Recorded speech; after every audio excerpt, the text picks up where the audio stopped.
समस्त महापुरुषों की विचारधारा को भारत देश में लागू करने के लिए पूरे जनमानस में एक चेतना का नया संचार करने वाले मान्यवर साहब कांसीराम जी को भी सादर नमन करता हूं।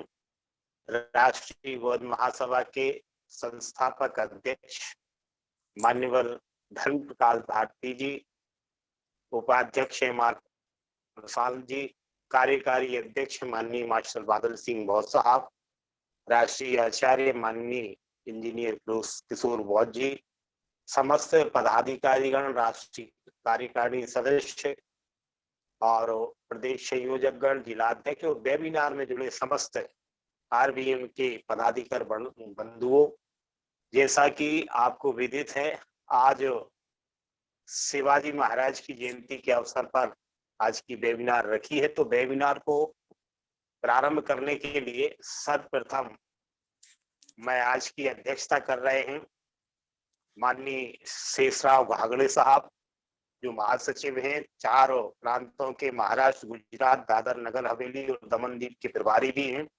उनसे अनुरोध करूंगा कि आज की वेबिनार की विधिवत प्रारंभ करने के लिए अनुमति प्रदान करें। माननीय अध्यक्ष जी। सभी को जय भीम, नमो बुद्धाय। जय भीम। आज का वेबिनार राजे छत्रपति शिवाजी महाराज के उपलक्ष्य में रखा है। तो आज का वेबिनार ये जितने भी हमारे साथी जुड़े हुए हैं और वक्तागण जो जुड़े हुए हैं, उनको अपना वक्तव्य रखने के लिए मैं अपनी अनुमति देता हूँ। जय भीम, नमो बुद्धाय। ये अध्यक्ष जी बहुत बहुत साधुवाद। और मैं वक्तागणों को बुलाने से पहले मैं ये वक्तागणों से अनुरोध करता हूं और सभी साथियों से अनुरोध है कि आज के वक्तागण माननीय सुधाकर लाड़ जी, इतिहासकार, सामाजिक कार्यकर्ता, नई मुंबई। दूसरे हमारे वक्ता साथी हैं माननीय आसाराम भास्कर जी, राष्ट्रीय कार्यकारिणी सदस्य, छत्तीसगढ़ से हैं। तीसरे हमारे आज के वक्ता हैं माननीय तुषार अड़कने जी, अमरावती महाराष्ट्र से हैं और अध्यक्षता माननीय शेषराव घागड़े जी कर ही रहे हैं। तो मैं सभी वक्तागणों से यह अनुरोध करता हूं कि आप अपना माइक जब आपको आमंत्रित किया जाए तो अनम्यूट करके और उस पे नाम जो है अपना लिखा रहना चाहिए, ये व्यवस्था करेंगे।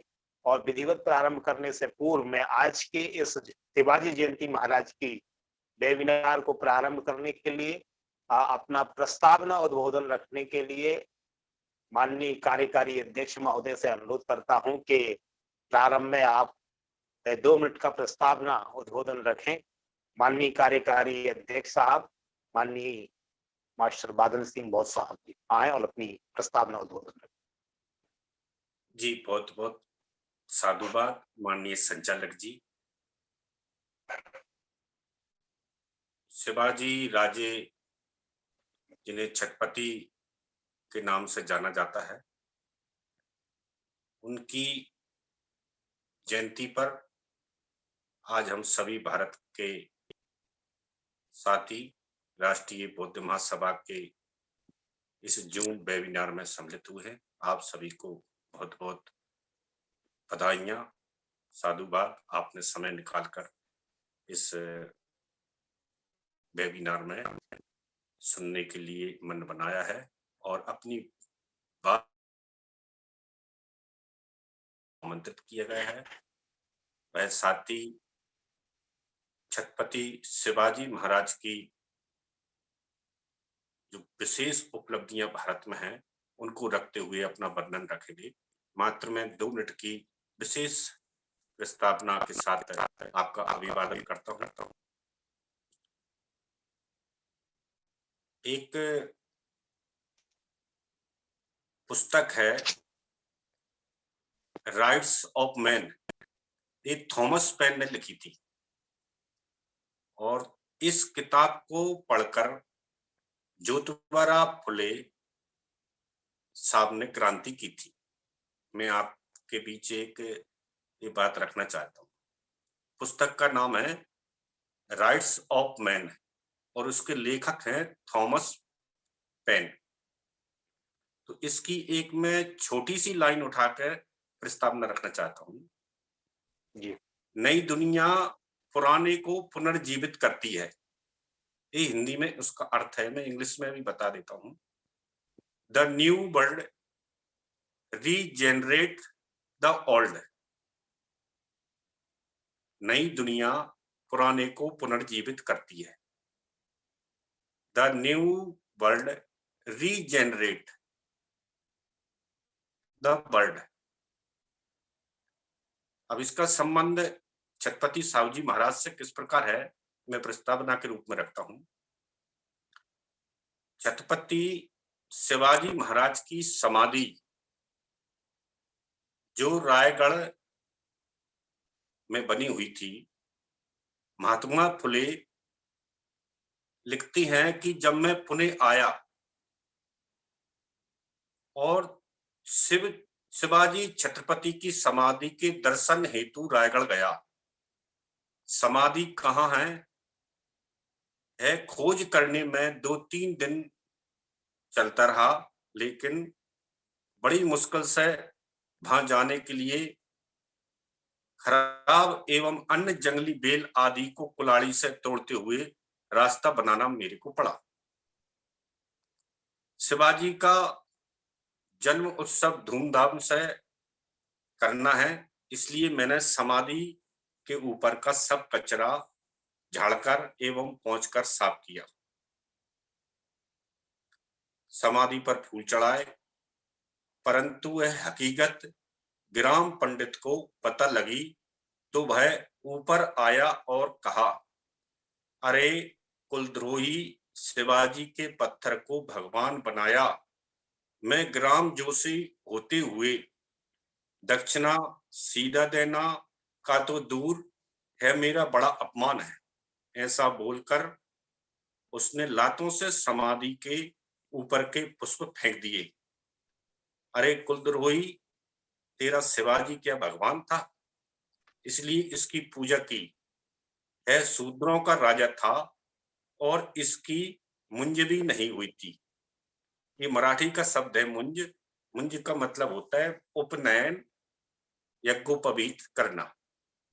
हम ब्राह्मण लोगों ने शिवाजी की मुंज भी नहीं की थी। महात्मा फुले ने लिखा कि जिसके कारण पेशवा को राज मिला, उससे शिवाजी प्रभु की पूजा सामग्री इस पंडित ने पैरों से रौंद दी। मैं संताप से पागल हो गया। उनके लिए मैंने छोटी काव्य रचना की है, मैं उनको समर्पित करता हूं। इसका पुस्तक का नाम था शिवराया का पोवाड़ा। पोवाड़ा भी मराठी शब्द है, इसका मतलब छोटी कविता जिसे कहानी के रूप में गाया जा सकता है या होता है। तो जो लाइन मैंने ऊपर बोली थी कि नई दुनिया पुराने को पुनर्जीवित करती है, अगर छत्रपति साहूजी महाराज को भारत के साथी जान पाए तो उस जानने के पीछे ज्योतिबा फुले साहब का बहुत बड़ा योगदान है। और इसी योगदान के बाद शिवाजी को भारत में जान पाए, अन्यथा उनकी समाधि स्थल तक को ढक दिया गया था। ये मैंने आप एक प्रस्तावना रख दी, क्योंकि राष्ट्रीय बौद्ध महासभा जो न्यू जनरेशन है, रीजेनरेट, हम पुराने इतिहास को सफरनामे को करने के लिए बैठे हुए हैं और ऐसी सभी बातें रखना है कि भाई अगली पीढ़ी तक एक डिजिटल डॉक्यूमेंट्री काम में आए। जय भीम, नमो बुद्धाय। जय भीम, नमो बुद्धाय। बहुत बहुत साधुवाद माननीय कार्यकारी अध्यक्ष महोदय जी, आपने प्रस्तावना के रूप में बात रखी। और अगले क्रम में अब मैं आमंत्रित करता हूं आज के वक्तागण के रूप में, प्रथम वक्ता के रूप में माननीय सुधाकर लाड़ जी, इतिहासकार जो नई मुंबई से हैं, वो आए और आज के इस वेबिनार में अपनी बात रखें। माननीय सुधाकर लाड़ जी।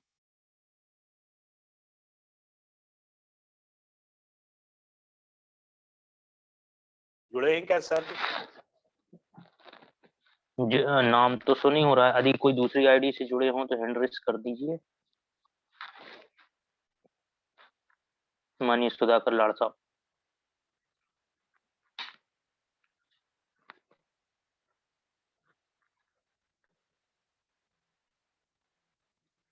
एड्रेस भी नहीं हुआ है। तो नेक्स्ट ले लीजिए, चलिए नेक्स्ट ले लीजिए। अगले वक्ता के लिए माननीय सुधाकर लाल जी अभी मीटिंग में ज्वाइन नहीं है, इसलिए अगले वक्ता के रूप में मैं आमंत्रित करता हूं माननीय आसाराम जी भास्कर साहब। राष्ट्रीय कार्यकारिणी सदस्य हैं, राष्ट्रीय बौद्ध महासभा के, छत्तीसगढ़ से बिलोंग करते हैं। आप सादर आमंत्रित हैं और आज के इस वेबिनार में अपनी बात रखेंगे। माननीय आसाराम भास्कर जी।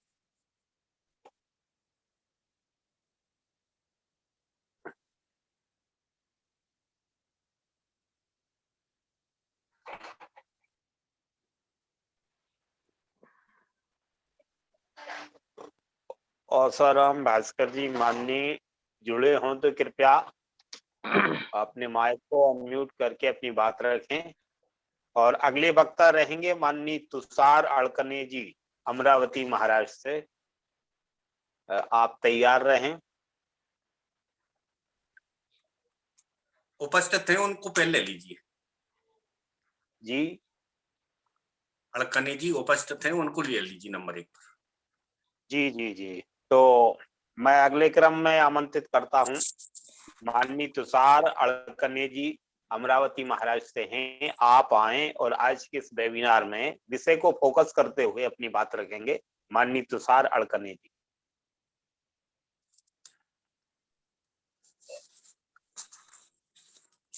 धन्यवाद साहब। बहुजन समाज में जन्मे हुए हमारे सभी संत गुरु और महामानवों को सर्वप्रथम अभिवादन करता हूँ। राष्ट्रीय बौद्ध महासभा के संस्थापक अध्यक्ष माननीय भारती साहब, धर्म प्रकाश जी भारती साहब, आरबीएम राष्ट्रीय बौद्ध महासभा के कार्यवाहक श्री बादल बोध जी, और हमारे आचार्य माननीय किशोर बोध जी, और उपस्थित आभासी इस वेबिनार में उपस्थित मेरे सभी साथियों को जय भीम, नमो बुद्धाय। आज का जो वेबिनार होने जा रहा है उसका एक महत्वपूर्ण विषय है, और वो है छत्रपति शिवाजी महाराज जयंती के अवसर पर इसका आयोजन किया गया है। मैं ज्यादा समय न लेते हुए उन मुख्य मुद्दों पर बात करना चाहता हूँ जो कि शिवाजी महाराज के बारे में बताई नहीं जाती है या उन्हें प्रचार प्रसारित नहीं किया जाता है। उनका जो जीवनी है, उन्होंने क्या कार्य किया गया जिसकी वजह से वो लोक राजा मतलब जनता के राजा ठहराए गए या मान्यता उन्हें प्राप्त हुई, तो इसी विषय के ऊपर मैं बात रखूंगा। तो शिवाजी महाराज का जो काल था वो सामंतशाही और राजतंत्र का राज था। इस तरह की समाज व्यवस्था थी। अब प्रश्न यह है कि आधुनिक जनतंत्र अभी उपस्थित है और आधुनिक जनतंत्र में एक राजा की वाहवाही क्यों की जाती है? उस राजा के विचार, कार्यकलाप, आचार, व्यवहार तथा चरित्र में ऐसा क्या है जिसके कारण जनतंत्र में भी उनका स्मरण उत्साह का संचार करता है? राजा तो अनेक हुए, परंतु उन सभी राजाओं को इस प्रकार याद नहीं जाता जिस प्रकार शिवाजी महाराज को किया जाता है। उन राजाओं की जयंती अथवा पुण्यतिथि पर समारोह आयोजित नहीं किए जाते। उन राजाओं के यदि कोई उत्तराधिकारी जीवित हो तो संभव है वे ऐसा करते हो।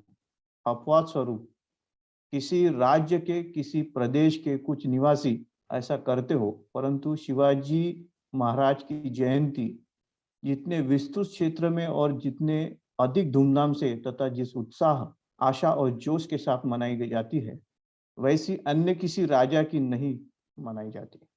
ऐसा क्यों? आखिर अन्य राजाओं की तुलना में इस राजा में ऐसा क्या विशेषता थी? वे राज्य संस्थापक थे, यह उनकी पहली बहुत बड़ी विशेषता है। पहली बात तो यह है कि शिवाजी महाराज किसी के द्वारा कायम राज्य के उत्तराधिकारी के रूप में सिंहासन पर नहीं बैठे थे। उत्तराधिकारी में कईयों के राजा का पद प्राप्त हो, कई राजाओं को पद प्राप्त हुआ, उसमें प्रशंसनीय कुछ नहीं है। लेकिन शिवाजी महाराज ने तो स्वयं राज्य का निर्माण किया था, वह राज्य के संस्थापक थे। राज्य का निर्माण करना न तो सरल कार्य था न है। शिवाजी महाराज ने कठिन कार्य किया। दूसरों द्वारा स्थापित राज्य पर बैठना और अपने बलबूते पर राज्य का निर्माण करना, इन दोनों में भारी अंतर होता है। शिवाजी महाराज ने जिस समय राज्य का निर्माण किया उस वक्त ऐसा विचार भी किसी के मन में नहीं आया होगा। अन्य लोग ईमानदारी के साथ सेवा करना, उनके मन मुताबिक व्यवहार करना, उनके लिए हीनता स्वीकार करना और किसी भी प्रकार का इनाम प्राप्त करना, जागीरें प्राप्त करना, इसी में जीवन की सार्थकता अनुभव करते थे। ऐसे युग में शिवाजी महाराज ने राज्य स्थापना का ध्येय रखा और उसे कार्य रूप दिया। परंतु शिवाजी महाराज की एकमात्र संस्थापक राजा नहीं थे। कुछ दूसरे ऐसे राजा भी हुए, लेकिन उन्होंने आम जनता से किसी तरह का सम्मान नहीं मिला। शिवाजी महाराज के कार्य और शासन की अन्य राजाओं के कार्य शासन में क्या भिन्नता थी, यह हमें जानना चाहिए। मेरी राय में शिवाजी महाराज का शासन आम जनता को, प्रजा को बेहद प्रिय था और यही वह सुस्पष्ट भिन्नता है। वास्तव में कोई शासन भला है या बुरा, इसका निर्णय करने की सर्वोत्तम कसौटी क्या है, क्या हो सकती है? जिस राज्य की प्रजा, सामान्य प्रजा, बहुसंख्यक प्रजा, बहुजन यह अनुभव करती है कि यह राज्य मेरा अपना है, वही राज्य उत्कृष्ट माना जाता है। हम लोकतंत्र राज्य में रहते हैं। विश्व के अनेक देशों में हमारे जैसा ही लोकतंत्र है। इन लोकतांत्रिक देशों की प्रजा क्या इन प्रशासकों को अपना समझती है? जहां तक मैं समझता हूँ, उसका तर्कसंगत उत्तर नहीं में होगा। जनता द्वारा चुने जाने के बाद वर्तमान लोकतांत्रिक सरकारें तथा उन राज्यों में चल रहा कामकाज जनता को शायद अपना प्रतीत नहीं होता। शिवाजी जो भी कार्य करते हैं वह हमारा अपना है। उस युग की जनता ऐसा ही अनुभव करती थी। इसके कई उदाहरण हैं। भारी भरकम फौज के साथ सिद्दी जोहर और अफजल खान ने पन्हाड़गढ़ किले को घेर लिया था।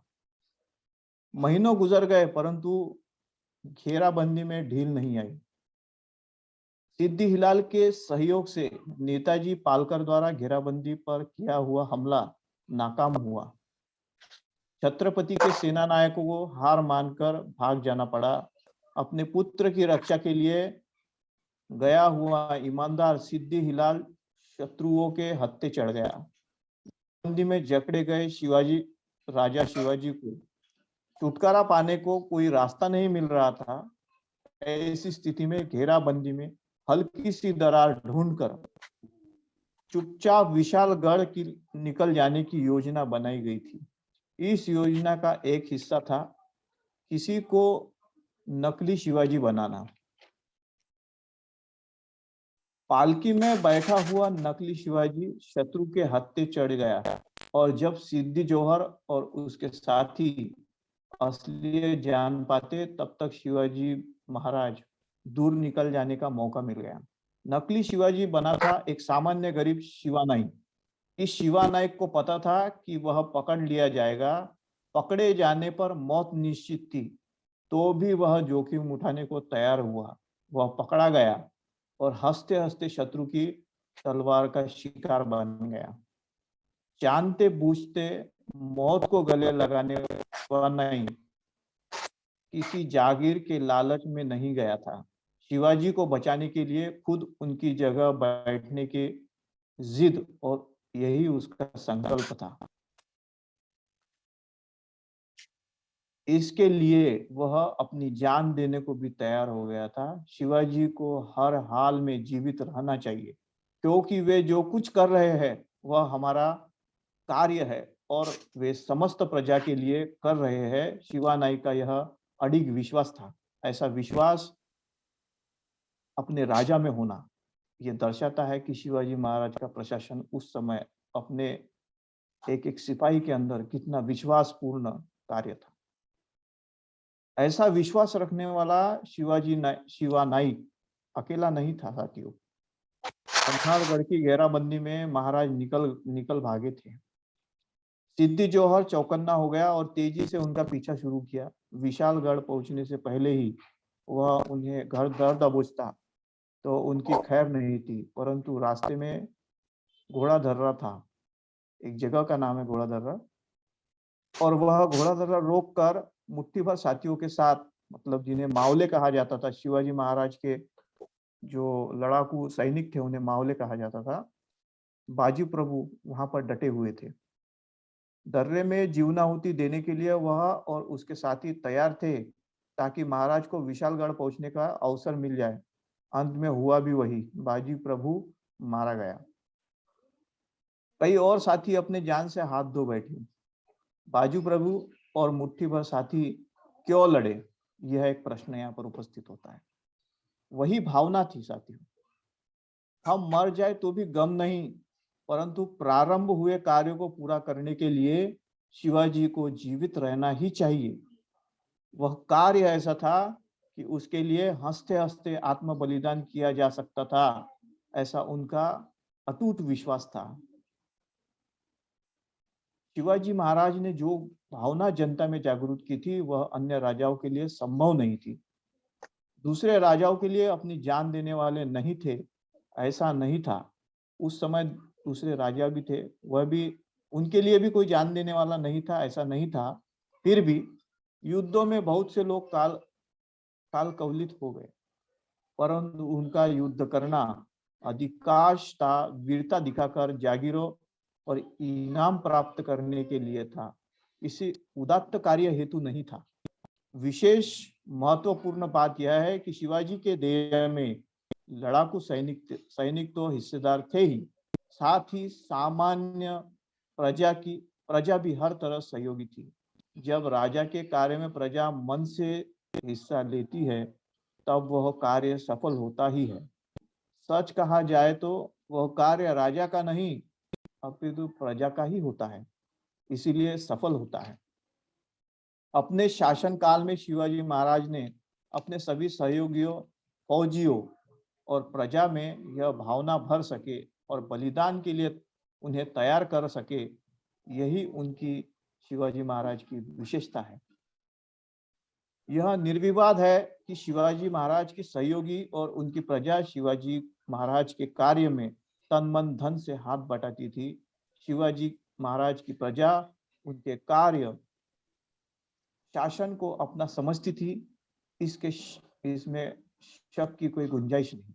परंतु ऐसा क्यों था कि शिवाजी महाराज ने ऐसा क्या किया था कि प्रजा ने उनके द्वारा प्रारंभ कार्य को अपना माना। उस युग की सामान्य जनता को इस बात से कुछ लेना देना नहीं था कि कौन राजा आया और कौन गया। किसी भी राजा के आने या जाने से सामान्य जनता को कोई फर्क नहीं पड़ता था। गांव लगभग आत्मनिर्भर थे, ग्राम सभा का प्रशासन आत्मनिर्भर होता था। उस वक्त शासन में परिवर्तन के बाद भी ग्राम सभा में अंतर नहीं आता था। मालगुजार बेहिसाब वसूली करते थे, प्रजा पर बहुत अन्याय करते थे, उनके विरुद्ध कोई सुनवाई होती नहीं थी, इसलिए इसकी उम्मीद भी कोई नहीं रखता था। शासन में परिवर्तन के बाद भी नहीं, पटवारी, पटेल, मालगुजार, क्षेत्र प्रमुख और जागीरदार कायम रहते थे।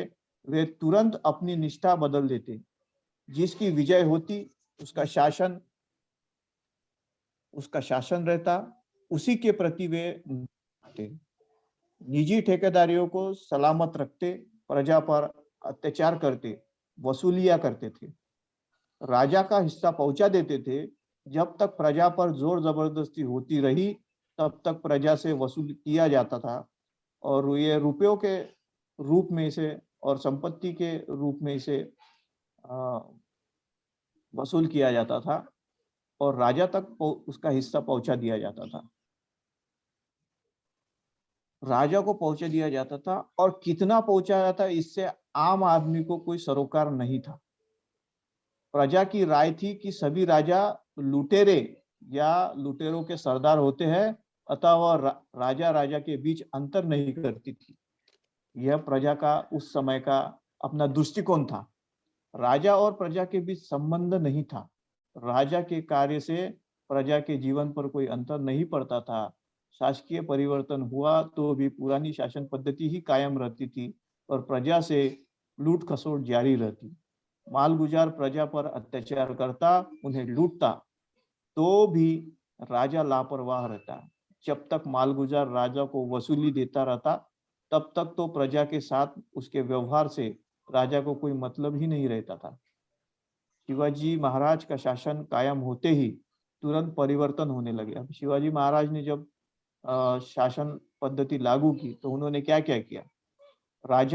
शिवाजी महाराज राजा और प्रजा में निकट संबंध कायम हुए। प्रजा को राजा के दर्शन होने लगे। राजा उनसे मिलने लगा, उनकी खैरियत पूछने लगे, उन पर अत्याचार न हो इस बात का ध्यान रखने लगे। उनको राहत देने के लिए शासन संचालन करने लगा।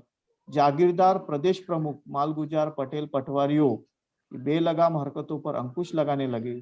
शिवाजी महाराज लोगों को समझाने लगे कि मालगुजार शासन के मालिक नहीं है, अपितु वह सिर्फ एक कर्मचारी है। और जनता स्वयं यह अनुभव करने लगी। राजा मालगुजारों के व्यवहार को नियंत्रण करने लगा।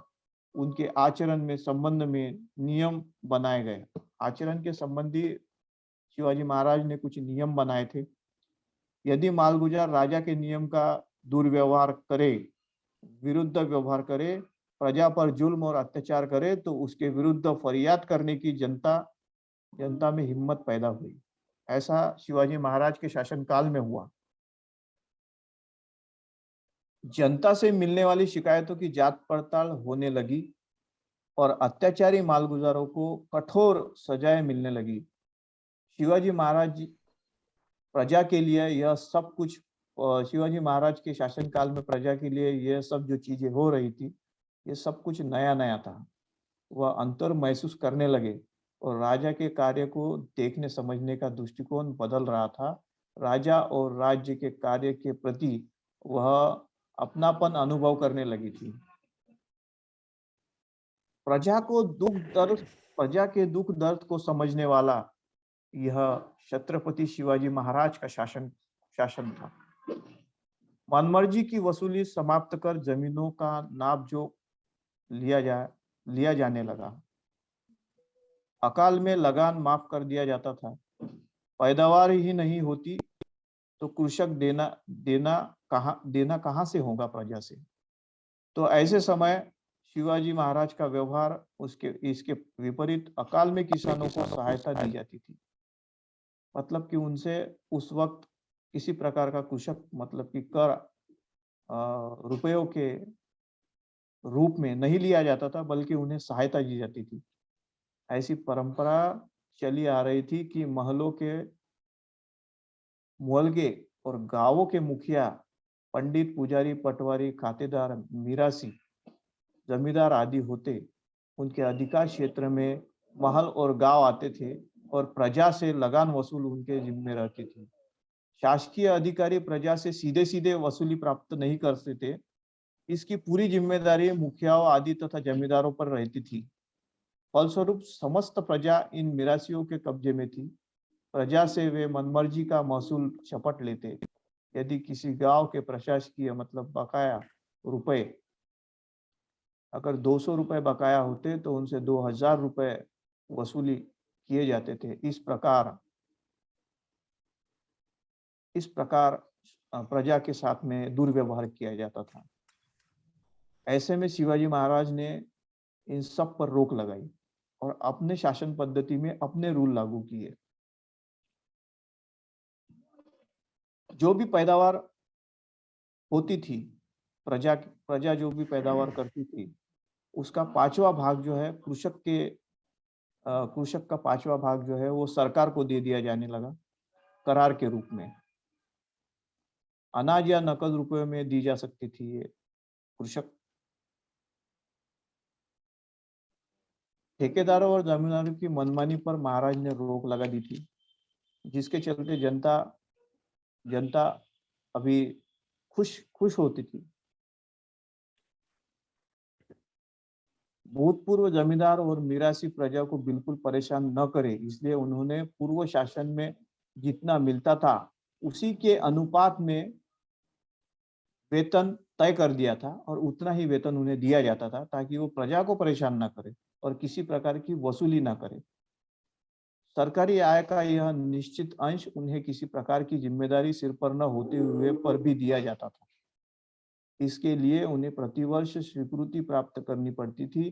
फलस्वरूप उन पर पूरा दबाव पड़ा और प्रजा भी उनकी पकड़ से साफ बच गई। वह आजादी और चैन से रहने लगी। प्रजा को नीलामी में जकड़ने वाले इन मुखियाओं, पंडों और ग्राम अधिकारियों की हवेलियां, बाखले और गढ़ियों के परकोट, मतलब पत्थरों की दीवारों की घेराबंदी वाले उनके घर तोड़ डाले गए और आदेश दिया गया कि वह साधारण प्रजा की तरह सीधे साधे मकानों में मकान बनाकर रहने लगे। सर जी, बीच में थोड़ा निवेदन करूंगा, इंडिकेशन करूंगा, समय का ध्यान रखना। जी जी जी।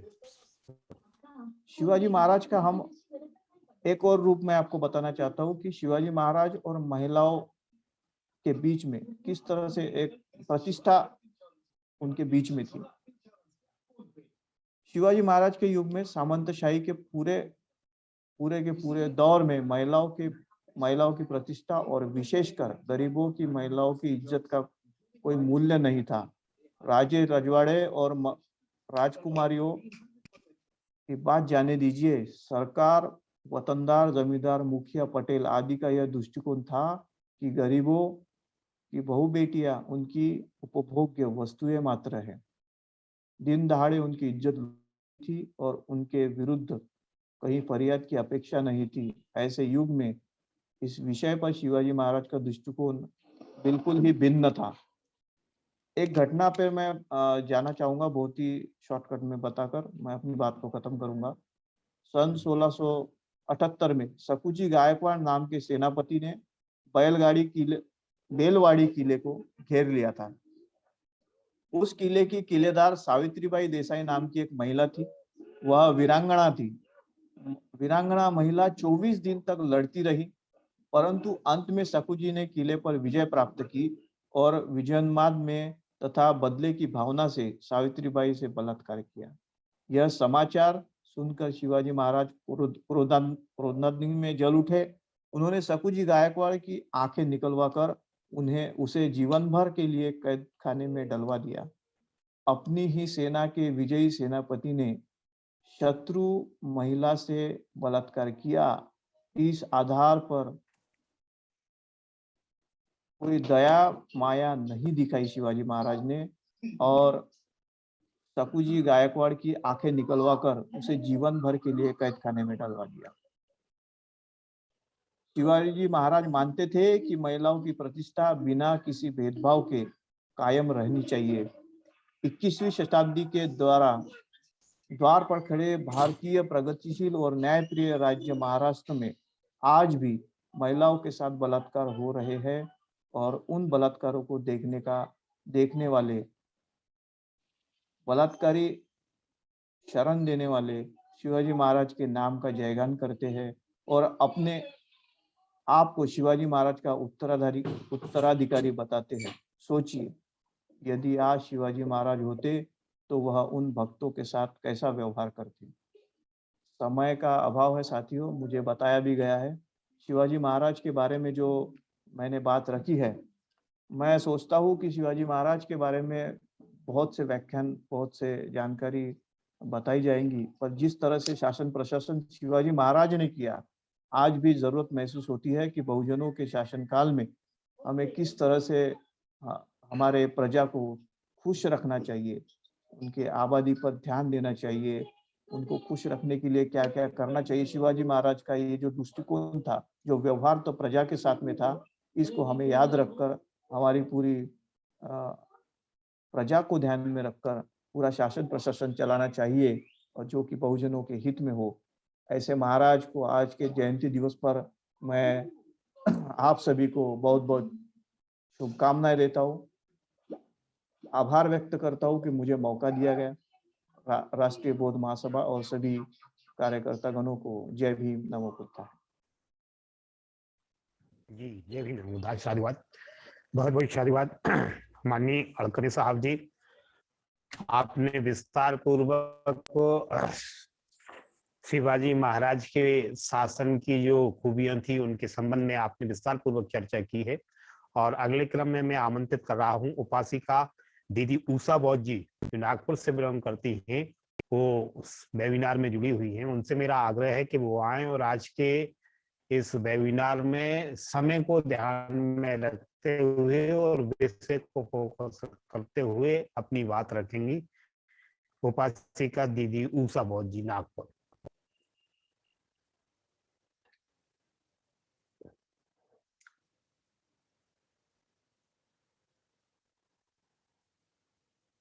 दीदी जुड़ी हुई हों तो कृपया अपने माइक को अनम्यूट करें और अपनी बात रखें। हाँ, हो गया। यस, ओके, धन्यवाद। जी जी। और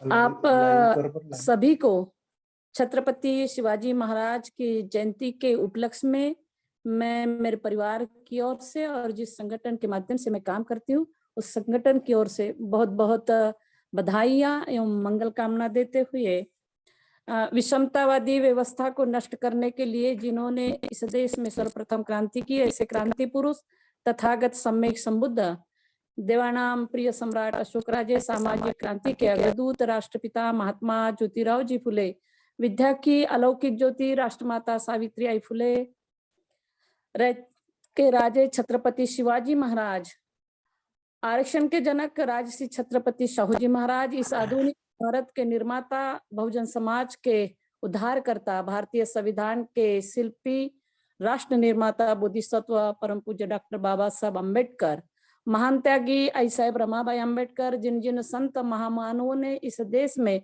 मानवतावाद स्थापन करने के लिए अपना जीवन न्यौछावर किए, उन सभी संत महामानवों के विचारों को, उनके त्याग और बलिदान को सर्वप्रथम मैं अभिवादन करती हूँ। आरबीएम के संस्थापक अध्यक्ष आदरणीय हमारे बड़े भाई साहब धर्म प्रकाश बौद्ध भारतीय जी,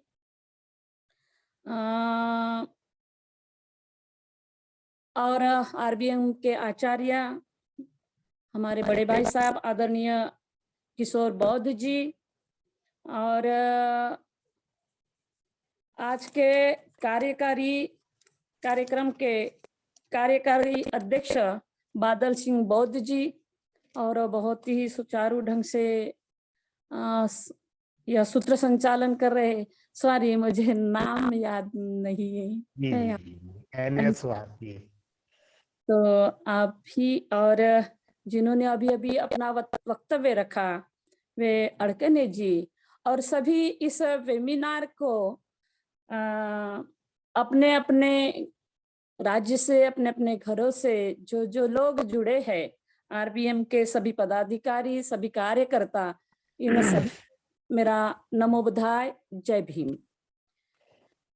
तो छत्रपति शिवाजी महाराज, इनका जन्म महाराष्ट्र के पूना जिले में शिवनेरी किला में उनका जन्म हुआ है। वह मंगल दिन है, 19 फरवरी 1630 में उनका जन्म हुआ। माता जिजाऊ उनके वो पुत्र है। शाहजी राजा उनके पिता का नाम है। माता जिजाऊ ने उन्हें संस्कारित, अच्छा संस्कार और शिक्षाओं से उनका पालन पोषण किया है, और वीरता की शिक्षा उन्हें उनके पिताजी से मिली है। वैसे बचपन से ही ये बड़े होनहार रहे हैं, और बचपन से ही वो, हम कहते हैं ना कि हमारे मराठी में एक मन है कि मुलांचे पाय पाळण्यात दिसतात, यानी छोटे बच्चों को उसका भविष्य अगर देखना है तो वो बच्चा जब होता है छोटा तो उसकी हलचल देख के हम समझ जाते हैं कि आगे चल के ये बच्चा क्या बन सकता है, और उसी तरीके से हम उसे शिक्षित करते हैं, संस्कारित करते हैं।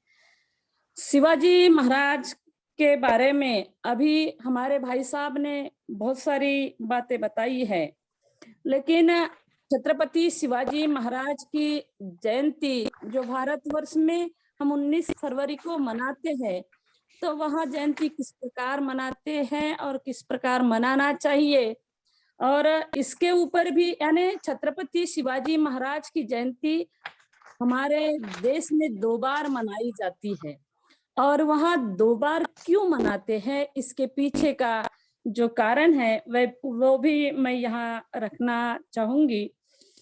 तो जो मनुवादी व्यवस्था है, जो ब्राह्मणवादी व्यवस्था है, और उस ब्राह्मणवादी व्यवस्था के लोग छत्रपति शिवाजी महाराज की जो 19 फरवरी की जयंती है, कि तो इसके पीछे का जो इतिहास है, तो सबसे पहले भारत में छत्रपति शिवाजी महाराज की समाधि खोज निकाले थे राष्ट्रपिता महात्मा ज्योतिराव जी फुले ने, और उनकी समाधि खोज निकालकर उनके समाधि पर फूल चढ़ाए, और पहली जयंती उन्होंने सार्वजनिक शिव जयंती की शुरुआत 19 फरवरी 1869 से उन्होंने चालू की थी। और इस सार्वजनिक जयंती में बहुजन समाज के लोग बड़े उत्साह से जुड़े थे, बड़े उत्साह के साथ आ रहे थे, और इस जयंती के जो अध्यक्ष थे वो सफल करके वो अध्यक्ष थे, और महात्मा ज्योतिराव जी फुले सेक्रेटरी थे। बहुजन समाज के लोग इस जयंती में ज्यादा संख्या में आने लगे, और जब विचार विमर्श सुनने लगे तो ब्राह्मणों का महत्व कम होने लगा, और फिर अपने राजाओं को जानने के बाद, अपना इतिहास जानने के लिए जो उत्साहित बहुजन समाज के लोग थे, उन्हें देखकर जो बाल गंगाधर तिलक है, वह उस वक्त में 13 साल के थे। उनका जन्म 1857 का है और मृत्यु 1920 में हुई थी। शिव जयंती में बहुजन समाज को भारी संख्या में आते देखकर ब्राह्मण अकेला होने लगा, क्योंकि बहुजन समाज जब जुड़ता गया तो ब्राह्मण धीरे धीरे अकेला पड़ता गया, और उसे यह महसूस हुआ कि यह जो बहुजन समाज के लोग हैं ये यहाँ इकट्ठा होने लगे हैं। और फिर तिलक ने भी इस शिव जयंती में आना शुरू किया, और उसके बाद में धीरे धीरे उन्होंने जो छत्रपति शिवाजी महाराज की सार्वजनिक जयंती हो रही थी, इस क्रांति को प्रतिक्रांति के रूप में बदलने के लिए उन्होंने सार्वजनिक गणेश उत्सव चालू किया। और जब सार्वजनिक गणेश उत्सव उन्होंने चालू किया तो बहुजन लोगों के मन में एक संभ्रम निर्माण हुआ कि महात्मा ज्योतिराव फुले जी ने तो छत्रपति शिवाजी महाराज की सार्वजनिक जयंती चालू किए थे, अब ये नई जो गणेश की जयंती आई है और वो भी सार्वजनिक जयंती आई है, तो बहुजन समाज तो पढ़ा लिखा नहीं था, वो तो मनुवाद के चुंगल में फंसा हुआ था। हम देखते हैं कि जिन वर्णवादी व्यवस्था के तहत छत्रपति शिवाजी महाराज को राजा बनने के लिए जब राज्याभिषेक करना था, तो उस राज्याभिषेक के लिए महाराष्ट्र के पुणे के एक भी ब्राह्मण जो थे, कुलकर्णी थे, जोशी थे, ये सब, इन सब लोगों ने उनको राजा बनने के लिए विरोध किया था, क्योंकि उनके धर्मशास्त्र के अनुसार यानी मनुस्मृति के अनुसार, वर्णवादी व्यवस्था के अनुसार शूद्र यह राजा नहीं बन सकता था। और इसलिए छत्रपति शिवाजी महाराज के राज्याभिषेक को वो लोग विरोध किए हैं।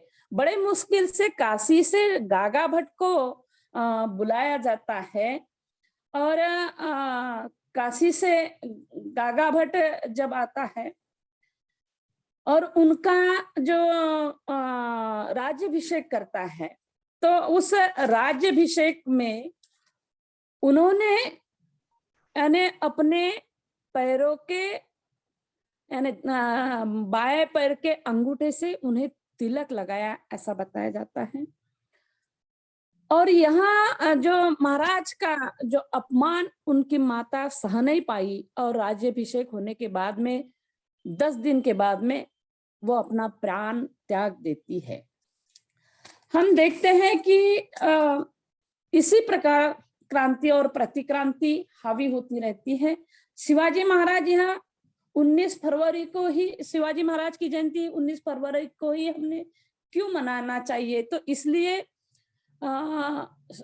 यानी शासन ने संशोधन निकाला था और उस संशोधन में अध्यादेश निकाला गया। वो 2001 की बात है। अध्यादेश निकाला गया कि शिवाजी महाराज की जयंती यह 19 फरवरी को ही होना चाहिए, यह तारीख निश्चित हुई।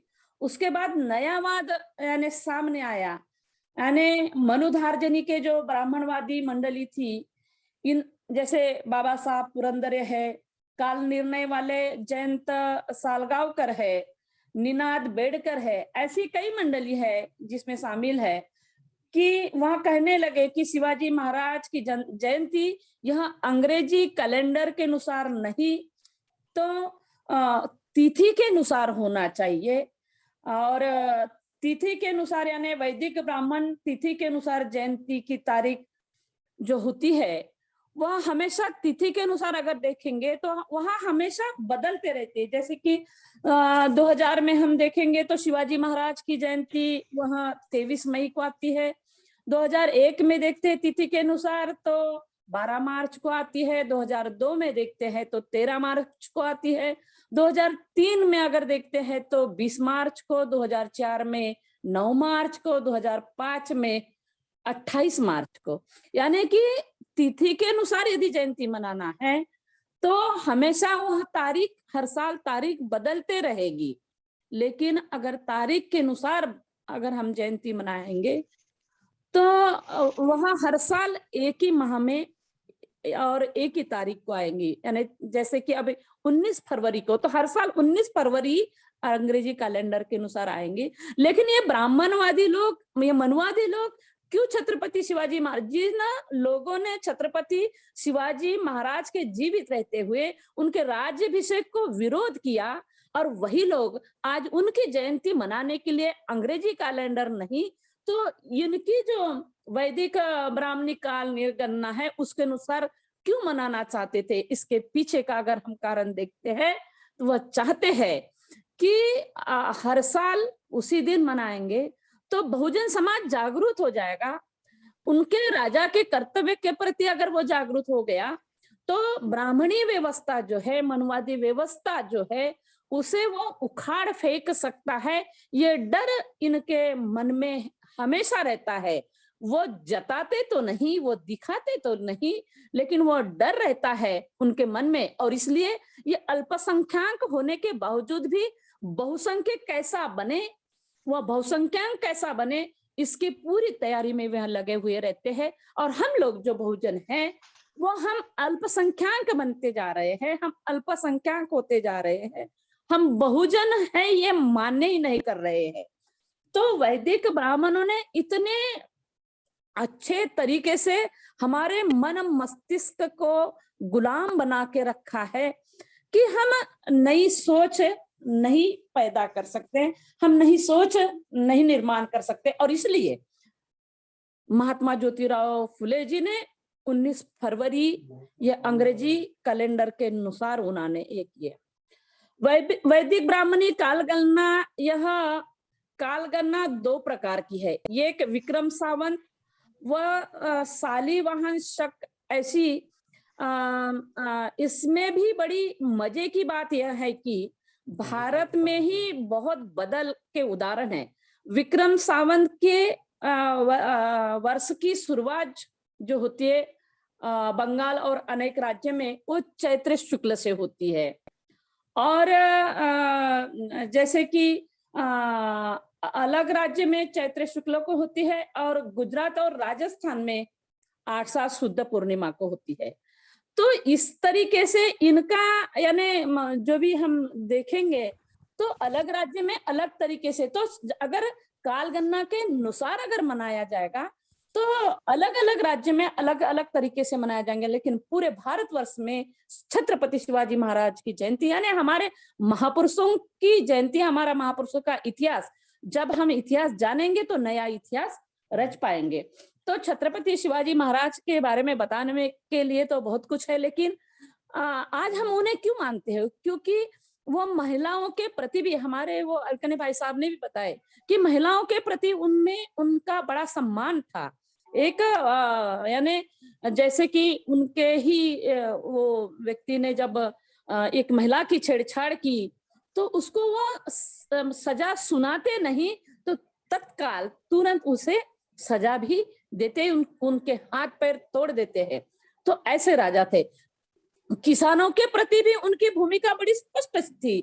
जिनके पास जो भूमिहार है, जिनके पास खेती नहीं है जोतने के लिए, तो उन्हें जमीन देना, उन्होंने वो मालाड़ की तरफ की जमीन लेके उन्हें उनके पट्टे भी देके 7/12 करके भी उनको दिया था, इस प्रकार से।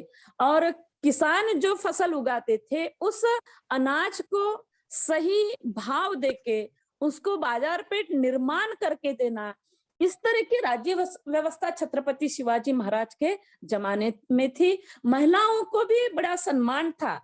आज छत्रपति शिवाजी महाराज का नाम लेके जो लोग राज्य व्यवस्था चला रहे हैं, शासन सत्ता में आ रहे हैं, क्योंकि हमारे बहुजन महापुरुषों ने जब बहुजनों को इकट्ठा लाने के लिए यानी वर्णवादी व्यवस्था ने, मनुधार्जनी के लोगों ने, ये ब्राह्मणवादी व्यवस्था ने हमें पहले तो वर्ण से और बाद में जातियों में तोड़ के रखा, जाति के अंदर भी पोट जाति बना के तोड़ के रखे है।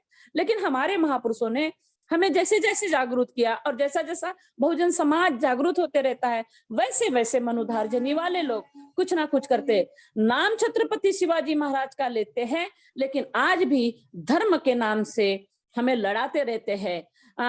अगर बड़ी संख्या में हिंदू होने के बावजूद भी ये लोग हिंदू खतरे में हैं ऐसे बोल के मुसलमान से बैर पैदा करते हैं। लेकिन छत्रपति शिवाजी महाराज के नाम लेने वालों को हम बता देना चाहते हैं इस वेबिनार के माध्यम से कि छत्रपति शिवाजी महाराज ने कभी भी किसी धर्म को कमी नहीं लेखा है।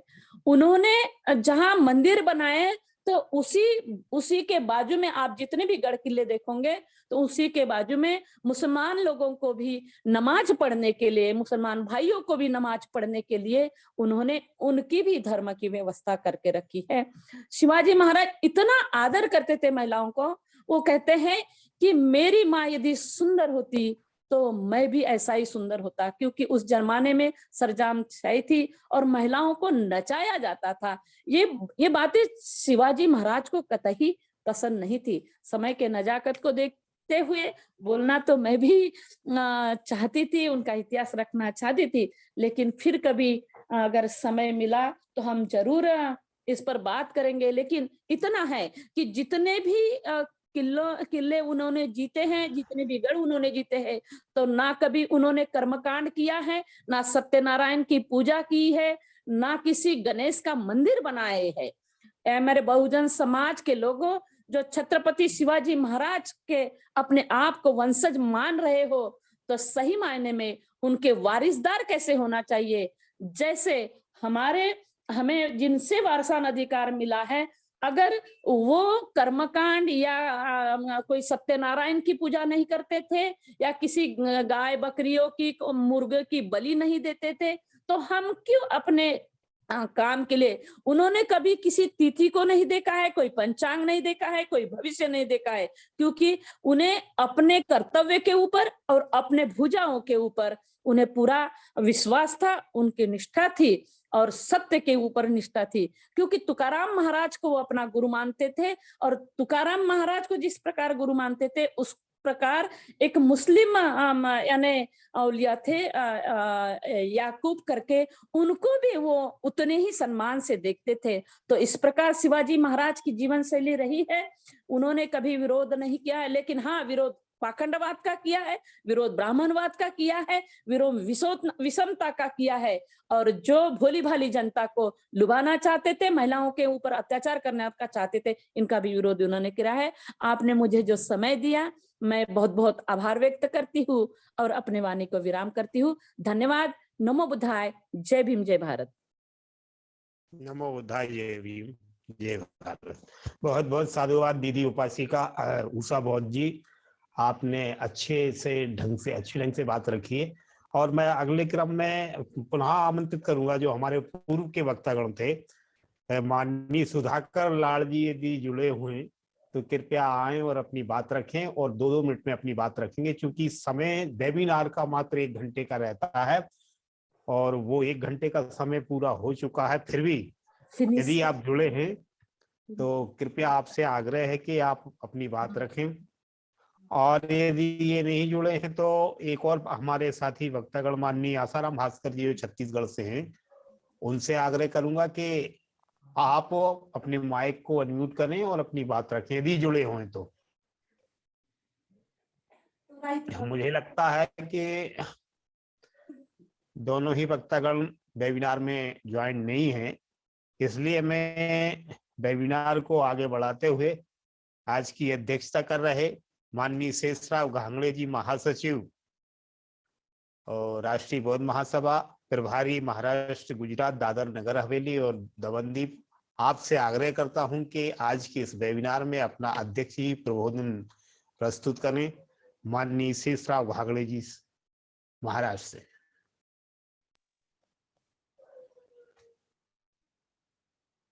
आवाज आ रही सर? जी आ रही। जी सर, रखिए बात। सर्वप्रथम सभी महापुरुषों को नमन करते हुए आज के बहुजन सफरनामा के नायक छत्रपति शिवाजी महाराज की जयंती पर आज जो चर्चा हुई है उसके आज वक्तागण थे माननीय सुधाकर लाड़ जी, और बहुत बड़े इतिहासकार भी है, वो मैं उनको अच्छी तरह जानता हूँ। लेकिन आज पूरे रायगढ़ जिले में, नई मुंबई में काफी मात्रा में जयंती बड़े पैमाने पर हो रही है, तो उसी में काफी जगहों पर उनका नाम था। तो फिर भी मुझे उन्होंने कल आश्वासन दिया था कि मैं कल वेबिनार में जरूर जुड़ूंगा, लेकिन वो नहीं जुड़ पाए। हो सकता है शायद रास्ते में हो, जो भी होगा, लेकिन हमारा समय रहता है, हमारे समय के अंदर अगर कोई जुड़ता है तो हम उसका वक्तव्य जरूर सुनते हैं। तो धन्यवाद, नहीं जुड़े। और दूसरे हमारे साथी जो थे आसाराम भास्कर जी, राष्ट्रीय कार्यकारिणी सदस्य छत्तीसगढ़ से है, शायद वो भी कई कारण से नहीं जुड़ पाए, हो सकता वो भी व्यस्त होंगे। तीसरे हमारे महाराष्ट्र से ही थे माने तुषार अग्नि जी, अमरावती से रहने वाले हैं, वो जुड़ पाए और अपना अच्छा वक्तव्य भी उन्होंने रखा, जिस माध्यम से उन्होंने पूरी जीवनी शिवाजी महाराज की कुछ उदाहरण देते हुए उन्होंने रखी। वैसे आज उषा बौद्ध जी जुड़ी थी, उन्होंने भी बड़े अच्छे ढंग से उन्होंने शिवाजी महाराज को अपने सामने रखा और वो सच्चाई बयान की। उन्होंने जो भी बताया सच है। ये मैं अपनी अभी तक की पढ़ाई के हिसाब से, अभी तक के देखा जितने भी मैंने जयंती के उपलक्ष्य में मैं गया हूँ, जहाँ जहाँ मुझे पता चला, लेकिन जो पाखंडवाद के लोग हैं वो सही मानते नहीं है, अलग बात है। उन्होंने जो बताया वो सही है।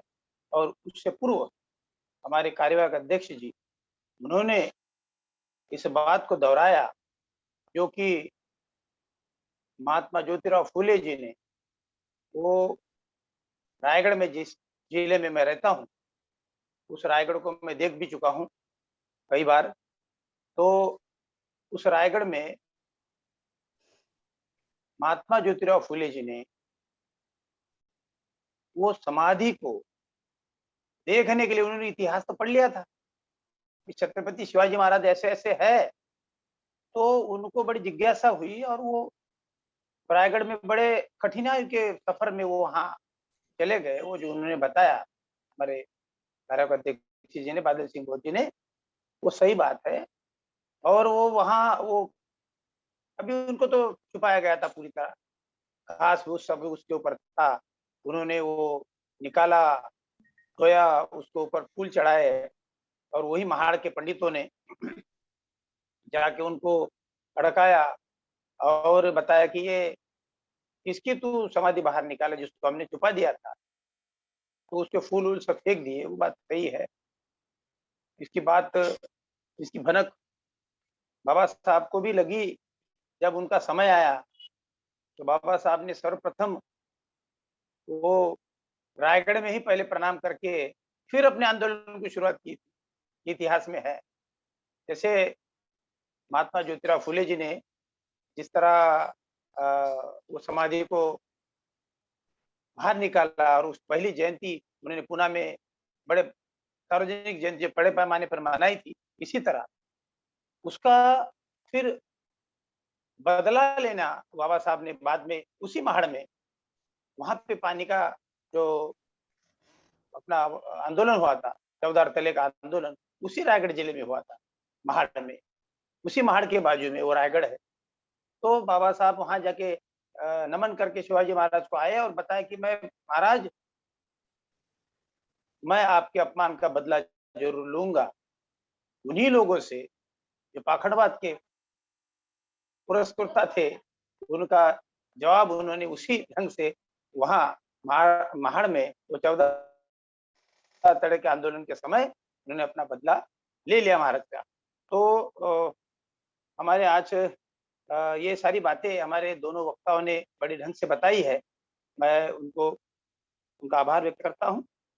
वैसे आज हमारे आरबीएम के राष्ट्रीय अध्यक्ष धर्म प्रकाश भारती जी तथा हमारे राष्ट्रीय कार्याध्यक्ष बादल सिंह भौज जी और हमारे संचालनकर्ता एनएस भारती जी, राष्ट्रीय कार्यकारिणी सदस्य मध्य प्रदेश, सभी को जय भीम नमो बुद्धाय।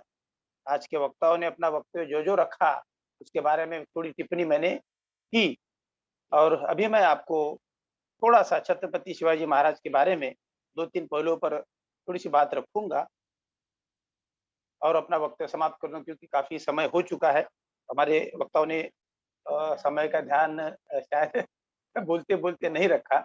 चलो ठीक है। तो छत्रपति शिवाजी महाराज को बहुजन प्रतिपालक, कल्याणकारी राजे और तथा कुलवाड़ी भूषण, विश्ववंद, जानता राजा यहाँ कहते हैं। वैसे ऐसे विचार वंदन करता हूं कि चलो ऐसे महाराज को हम इस तरह बोलते हैं, लेकिन मनवादी लोग उनको वैसा नहीं कहते। उनके बोर्ड में लिखा रहता है, जहाँ जहाँ जयंती होती है उन लोगों की, वहां लिखा रहता है गो ब्राह्मण प्रतिपालक छत्रपति शिवाजी महाराज अन्ना मानाता मुद्रा, मराठी में बोलते हैं, उनको प्रणाम करते हैं। तो गो ब्राह्मण प्रतिपालक ऐसा लिखा रहता है। तो मैं नौकरी में था उस समय की बात बताता हूँ कि वो ऐसा लिखा था। मैंने पूछा भाई इसका मतलब क्या है, तो कुछ लोग बता नहीं पाए। तो मैं फिर उन्होंने बताया कि भाई ये तो, मैं बोला भाई देखिए, ये गो ब्राह्मण प्रतिपालक छत्रपति शिवाजी महाराज मतलब ये गाय और पंडितों के रखवाले थे क्या? बाकी बहुजन समाज के लोग कहाँ गए? तो कुछ जवाब दे नहीं पाए। तो इस तरह वो कंफ्यूजन तैयार करते हैं। तो इस तरह उनका रहा है। चलो मैं थोड़ा शिवाजी महाराज के धोरण तथा उनके विचाराचार, चिंतन मनन करने का अनुपालन करता हूँ। महापुरुषों को सिर पर न लेते, उन्हें दिमाग में लेना चाहिए, बहुत जरूरी है।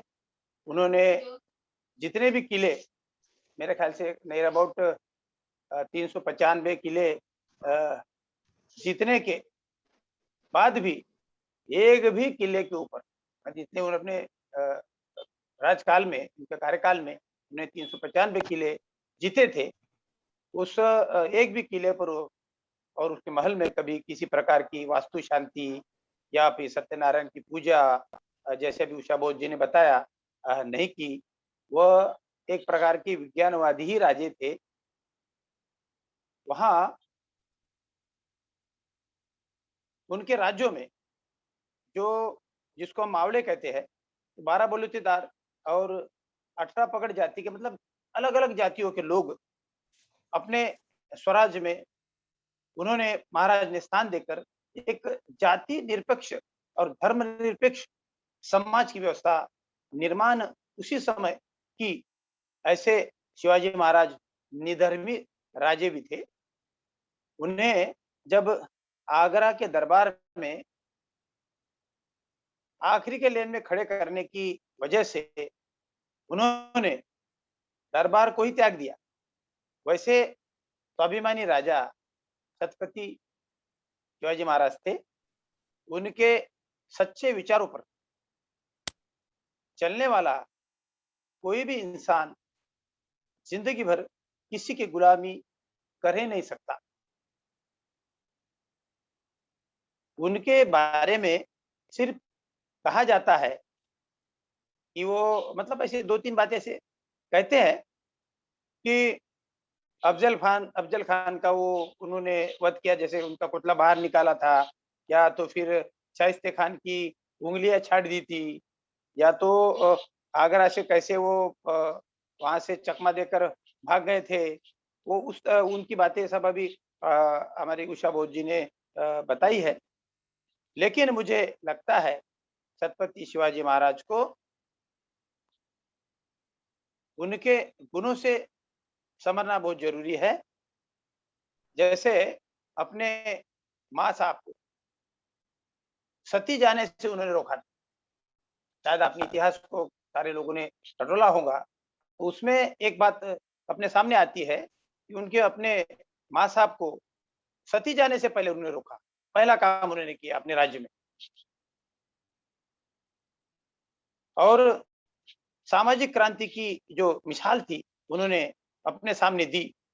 ऐसे इस तरह से काम करने वाले हमारे राजा छत्रपति शिवाजी महाराज, उनको वंदन है। राज्य में किसी भी किसान के खेती में उगे हुए फसल को अगर किसी भी आदमी ने पूरे राज्य में स्वराज्य में हाथ लगाना अगर तोड़ दिया तो उनके ऊपर लगान लगी जाती थी, पाबंदी थी उनको ये करने से। ऐसे लोकपालक राजा भी थे। राजा ने तलवार के साथ साथ, अब राजा उस समय तो तलवार पे चलते थे, तो उन्होंने अपने तलवार के साथ साथ जो जमीन, जैसे मान्यवर साहब कहते थे कि जो जमीन सरकारी है वो जमीन हमारी है, तो वो ही सरकारी जमीनों के पट्टे जैसे शिवाजी महाराज ने उस जमाने में दी थी, तो वैसे ही पट्टे बहन कुमारी मायावती जी ने कांशीराम जी के कहने पर सारे बहुजन समाज के लोगों को थोड़े थोड़े बांट दिए थे। तो इसी तरह किसानों को भी उन्होंने अपना न्याय दिया। उनके जमीन के पट्टे को लेकर, जमीन गिनकर उनकी नोंद भी अपने साथ में लिख कर रखी। ऐसे उत्तम प्रशासक भी राजा थे। बिना कारण और बिना मुबदला, समझो किसी झाड़ को अगर कोई काट देता है तो वो उनको वह जिसने भी उसको काटा होगा उनके नया झाड़ लगाने को बोलते थे, और उनको सजा ऐसी दी जाती थी कि वो झाड़ जिंदा रखने की उनको सजा देते थे। उनको पानी डालना, ये जो भी कार्य की जाती है उनको सजा देते थे। तो ये पर्यावरण के भी बड़े ध्यान रखने वाले राजा रहे हैं। समुद्र में जैसे प्रवास करने के लिए उस समय हिंदू धर्म के रीति रिवाज से पाबंदी थी, फिर भी उनका विरोध करके राजा ने उस समुद्र में आरमार खड़ा किया। उस समय यही रायगढ़ की बात कर रहे हूँ, आरमार खड़ा किया। और वो नेवी, आज जिसको नेवी कहते हैं, वो नेवी का पाया उन्होंने रचा है उस समय। धर्म से बड़ा जो धर्म है उस समय का, उस धर्म से बड़ा देश होता है। ऐसे स्वधर्म चिकित्सक छत्रपति शिवाजी महाराज रहे हैं और मुहूर्त देखते हुए अशुभ कहलाने वाली अमावस, जिसको मुहूर्त देखते हैं उसको अशुभ कहलाने वाली जो अमावस की रात होती है, अमावस होती है, रात को ही, उसी रात को, अमावस की रात को ही जंगल में, जैसे उसी रात को उन्होंने अपनी जितने भी किलो को जीता है, जंग लड़ी है, सभी जंग उन्होंने उसी रात को की है, उसी अमावस की रात को की है। उनको किसी प्रकार का धोखा तो हुआ नहीं, लेकिन मनुवादी लोग, बहुजन समाज के लोगों में ये डर पैदा किए हैं कि अमावस ऐसी बुरी होती है, वैसी बुरी होती है, और लोग बहते गए हैं। अब मालूम नहीं अभी इतने सालों के बाद कुछ बहुजन समाज के लोग सुधरे होंगे, पता नहीं। जितने सुधरे हैं वो महापुरुषों के पीछे लगे हैं, जो नहीं सुधरे हैं उसी गली में कीचड़ में फंसे हुए हैं। इसलिए कहा जाता है कि अंधश्रद्धा निर्मूलन का संदेश देने वाले चिकित्सक राजा भी वो रहे हैं। ईस्वी सन जैसे 350 में पानी को कैसे रोका जा सकता है, पानी की व्यवस्था कैसे की जाती है, उतने बड़े बड़े किलों में, सारे पहाड़ों के ऊपर उनके किले हैं, कैसे मतलब उसकी व्यवस्था की जा सकती है, और उसे बांध कर निर्माण करके उन्होंने बनाने वाले उत्तम अच्छे इंजीनियर भी उनको कहा जा सकता है।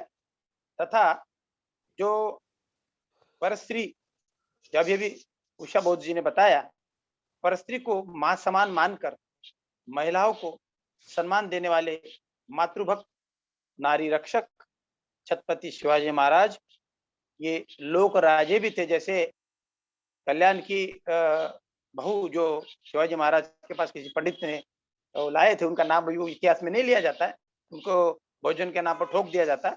तो वैसे वो माता का, वो महिला का सम्मान करके उनको साड़ी चोड़ी देकर उनका सम्मान करके उनको भाई उनके घर में पहुंचाया था। ऐसे छत्रपति शिवाजी महाराज रहे, उनका इतिहास इस तरह है।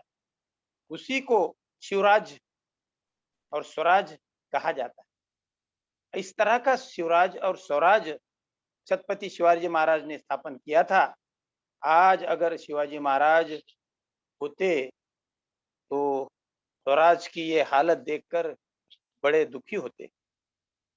हमें राष्ट्रीय बौद्ध महासभा के माध्यम से उनके विचारों को आगे ले जाना है। वैसे कर्मठ और शिव प्रेमियों की निर्माण भी अपने को करना है, उस प्रक्रिया को अमल में लाना है जैसे शिवाजी महाराज चाहते थे, और हम लोग उस मार्ग पर ऑलरेडी चल पड़े हैं। सारे राष्ट्रीय बौद्ध महासभा के माध्यम से जो देश के कोने कोने के राज्यों में जो है वो उस रास्ते पर चल पड़े हैं। सारे महापुरुषों के जिन्होंने अपने अपने समय अपना अपना योगदान दिया, जो कार्य किए हैं बहुजनों के हित में, तो उस बात पर हम तो चल पड़े हैं, जिससे किसी भी महापुरुषों को दुखी नहीं होना पड़ेगा। ये मैं शुद्ध अंतकरण से कह रहा हूं।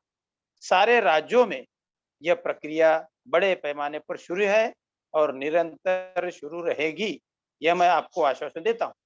सभी महापुरुषों का सपना जरूर साकार होगा और सम्राट अशोक का भारत जरूर बनेगा, ऐसा मैं आपको इस राष्ट्रीय बौद्ध महासभा के प्रमुख पद पर रहते हुए, उनका फॉलोअर होने के रहते हुए मैं आपको आश्वासन देता हूं।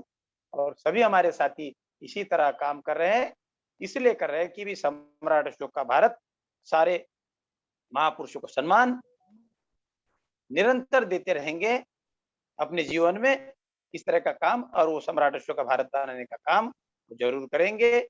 इसीलिए और अभी हमारे सारे वक्ताओं ने इसी बात को दोहराया है, और जो कुछ बातें मुझे ज्ञान में आई है तो मैं आपके सामने रखा। इसी आशा और उम्मीद के साथ मैं अपनी वाणी को विराम देता हूँ। जय भीम, नमो बुद्धाय, जय शिवराया, क्योंकि समय काफी हो चुका है। धन्यवाद। जय भीम, नमो बुद्धाय। जय भीम, नमो बुद्धाय। बहुत बहुत साधुवाद माननीय अध्यक्ष जी, आपने अपनी बात रखी। और अब मैं सभी साथियों से अनुरोध करूंगा कि समय काफी ज्यादा हो गया है, तो सभी साथी आज की वेबिनार के समापन के लिए सभ्य सत्ता के साथ समापन के लिए तैयार रहेंगे। आप सभी हाथ जोड़ के अपने मन को एकाग्र कर मंगल कामनाएं करेंगे। सभ्य सत्ता सुखी होन्तु सभ्य होन्तु मिनु सखेमिनो भद्राणि पश्यन्तु भद्राश्यन्तु किञ्चित् दुःखमागमा सभ्ये सत्ता सुखी होन्तु सभ्ये होन्तु सखेमिनो सभ्ये भद्राणि पश्यन्तु पश्यन्तु मा किञ्चित् दुःखमागमा सभ्ये सत्ता सुखी होन्तु सभ्ये भद्राणि पश्यन्तु मा किञ्चित् दुःखमागमा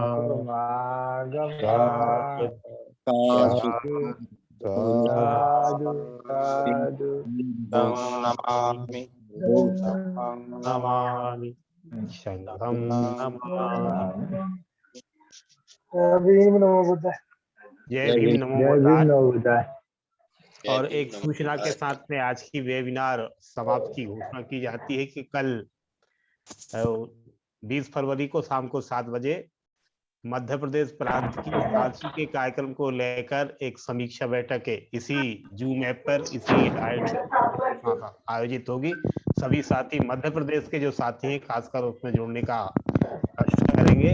और कल 20 फरवरी को रीवा में कार्यक्रम है, तो रीवा सतना शहडोल के जो भी साथी हैं वो फिजिकली कार्यक्रम को जरूर अटेंड करें। सभी का एक बार पुनः शिवाजी महाराज की जयंती की बहुत बहुत शुभकामनाओं के साथ आज का वेबिनार समाप्त होता है। आप सभी को जय भीम। शुभकामनाएं। जय भीम। नमो